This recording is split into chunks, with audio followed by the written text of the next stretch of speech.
Happy birthday. Now is a birthday for my son. He is 2 years old. He already old. Happy birthday to you. Happy birthday. Okay. Today or tomorrow? Tomorrow, yeah. Tomorrow. Mapi today. Oh, is happy birthday to you sa akong baby. Ah, okay. Abo. Oh, ito naman ang tutoy na dara. I'm falling down na. Okay, what you doing, my milk? Hey, taal. Mag-happy birthday to you. Birthday to you. Happy birthday tomorrow is happy birthday. Happy birthday to you. Happy birthday to you, Ninaknak, tomorrow. Tomorrow is a happy birthday to you for my son. Happy birthday akong son. Happy birthday to you. Aray, okay. Happy birthday to you. Happy birthday to you. Happy birthday to you. Happy birthday to you. Happy birthday to you. Happy birthday to you.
Katawa mo ko atong kuan, uy, kanang nako-share sa inyo, ha. Sige ko katawa atong kuan ba si Pilmar o katong apam niya nga bae. Kay kiun ang babae, apam siya pero daghan siya ki. So nagkatawa ko ni Dungkoy, didto ko nagkatawa ni Dungkoy. Ingon mas Dungkoy nga mo daw gibiyaan ni mo daw nangita si Pilmar og kiun nga babae kay si Andy sige ra daw panut brush, so dapat dili daw magsige panut brush para dili siya ilisda ni Pilmar og kiun. Hindi ko alam Tagalog niyan, Bisaya lang yung alam ko, mahirap talaga magtagalog. So yan yun, yan yung gikatawan ko si Andy. Si Andy kasi celebrity siya sa Pilipinas, tapos gi-give up niya tanan iyang work, iyang pagka-celebrity para lang sa iyang gusto niya nga kuan simple life.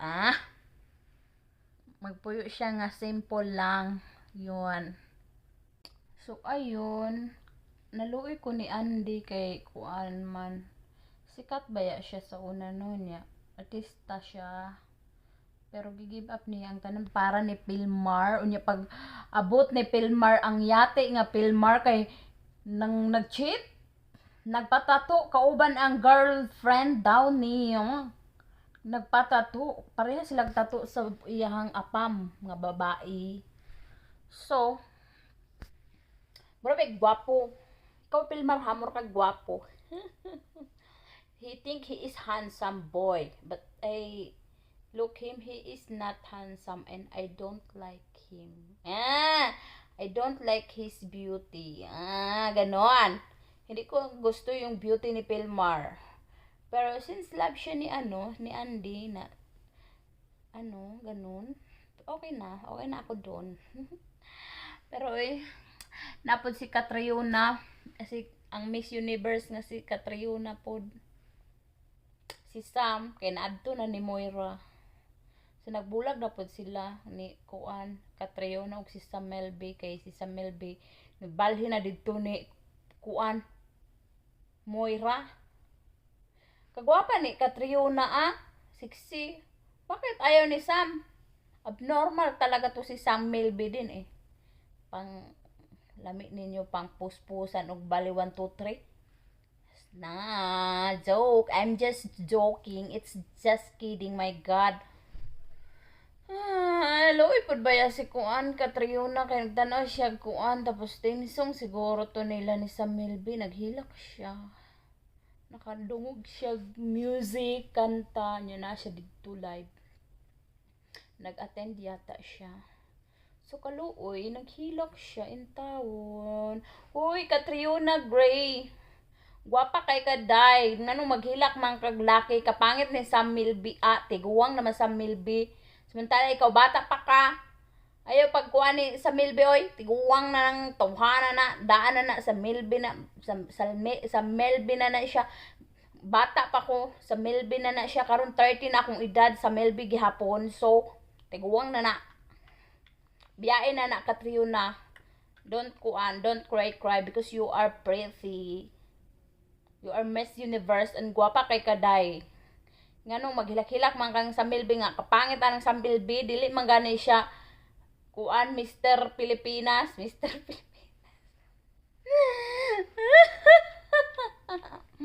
Buang jud ko no. So, yeah. Bakit ba kasi ganon? Naghihiwalay tapos napunta doon sa bisan pag-unsa nato kagwapa, even if how much we are pretty, kung ang laki mangita siya kikion, bisan pag unsa ta kagwapa, bisan pag celebrity ta, bisan pag milyonaryo tas kalibutan, kung ang lalaki mangita jud og kabit, mangita jud nagkabit, mag-cheat jud na kay cheater man siya niya. Kasagaran ba nag-cheat kay mga pangit? Para na iskasta. Pangit ang cheat kay Sainab. Si Pilmar, kapangit ni Pilmar, mag-cheat kang Andy. Sige pang murag way ligo permi. Sorry. Kuan lang good. Ang ko nasuko.